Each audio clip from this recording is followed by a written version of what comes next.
Kamusta po? Ako si Lani Galang, isang OFW caregiver po ako dito sa bansang Israel at 4 na taon na po ako. Pero katulad po ng nakararaming OFW, resibo lamang po ang aking naiipon.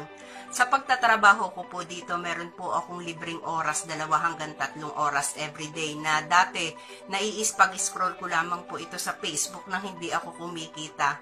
Pero nang nakita ko po ang business opportunity na ito, na nagpabago ng sitwasyon na meron po ako ngayon, ay gusto ko pong i-share po sa inyo. Actually, hindi ko po kakilala ang naka-invite sa akin at nagkaroon din po ako ng takot at duda, pero sabi ko nga, basta't para sa pamilya walang imposible, kayang-kaya po natin lahat. Kasi kaya kung yung pag-abroad nga po natin, sumagal tayo na iniwan natin sila na sa pag-asa natin na mabibigyan sila ng magandang kinabukasan, pero nung nandito na po tayo sa ibang bansa, kabaliktaran po ang nangyari.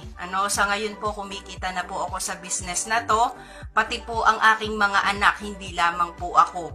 Kaya nung one time po na kumita na ako dito, nakauwi ako ng Pilipinas, naka-attend po ako ng graduation ng aking bunsong anak ng college. Ganoon din po, nakapag-avail po ako ng bahay at lupa sa pamamagitan po ng business na ito, na kung iaasa ko po ito sa pagiging isang OFW, hindi ko po ito magagawa.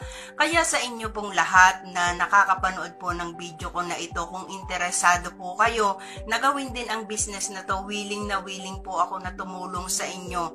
Alam ko po ang pakiramdam at nararanasan ng isang OFW. Kaya po hangad ko ay makatulong po sa inyo, hindi lamang po sa aking pamilya.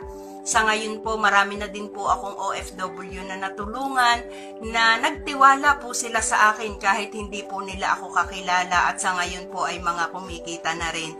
And hopefully po, looking forward na isa ka rin sa matulungan ko. So kung interesado ka po, comment ka lamang po ng how sa video ko na ito at tutulungan po kita. God bless po.